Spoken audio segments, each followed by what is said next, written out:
Now to WDSU first warning weather, and we're still talking tropics. And as we go to the Caribbean, it's going to be Tropical Storm Sarah. But the thing is, expected to stay a tropical storm throughout its lifetime.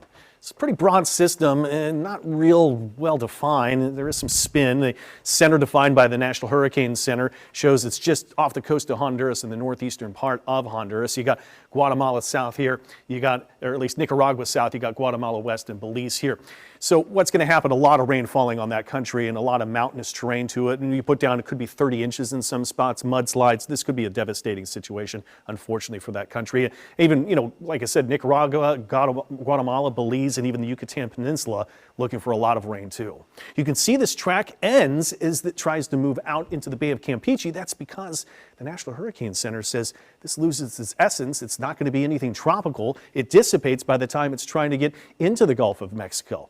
Now you look at the forecast tracks, most of them are just clustered here, and there's a few that take it into the Gulf and then bend it towards Florida.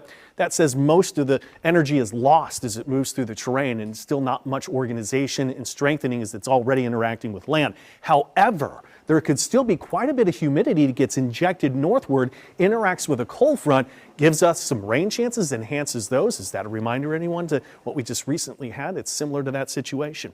The reason why I don't think we're looking at the system to reform or maintain its strength even as it emerges is because water temperatures are barely favorable to maintain strength or even develop a system. And then the wind shear factor, it goes down a bit as the system's trying to move in, but then another about as strong wind shear moves in too.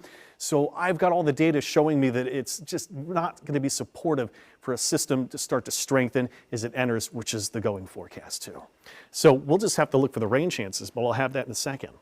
Real-time temperatures already 60 to Bogalusa, Hammond, even State Line, Franklinton, Amite, Tangipahoa to Kentwood, 64 Belle Chasse, 70 right here in town. Dew points down into the 50s, and the wind speed's not too bad. No problem with visibility. There might be some fog potential, but I haven't seen much of a signal for that. Obviously, the cold front's through, and let's see what's behind it. There is nothing right here, which is indicative of a big block of high pressure. Chilly tomorrow morning, mild by afternoon, and then we'll start a little bit of a slow warm-up as we head into the weekend. Humidity not going anywhere, though. That stays low as the temperatures do a slow creep upwards. Prepare for the chill tomorrow morning. Get the coats, the jackets ready to go. We're into the 40s, maybe as chilly as 42. The North Shore tomorrow is chilly as maybe 49 to Thibodaux to Houma tomorrow morning. Raceland in there, too. We got plenty of sunshine to go, and temperatures up 72, 73, kind of indoor day outside is, like I say, with a 72, 70 degree high. There's a little bit of a northeast breeze at 10 to 15. Plenty of sunshine extending into the weekend, maybe a cloud or two arriving Saturday, a little bit warmer. Temperatures 75, 76 to 77, humidity still low. Here's the impact of what Sarah could bring as it moves northward. That humidity could interact with this front. And you see this is Tuesday at 1 o'clock. This forecast shows most of the heavy rain still offshore.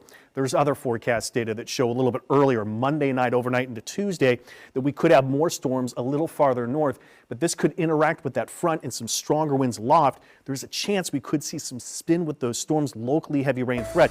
So there's a likelihood we might have to put an impact day as we get closer. Up until then, it's the enjoyable fall weather and the WDSU First Warning Weather 7-day forecast. Look out for the chill tomorrow. Keep warm, but enjoy the next few days.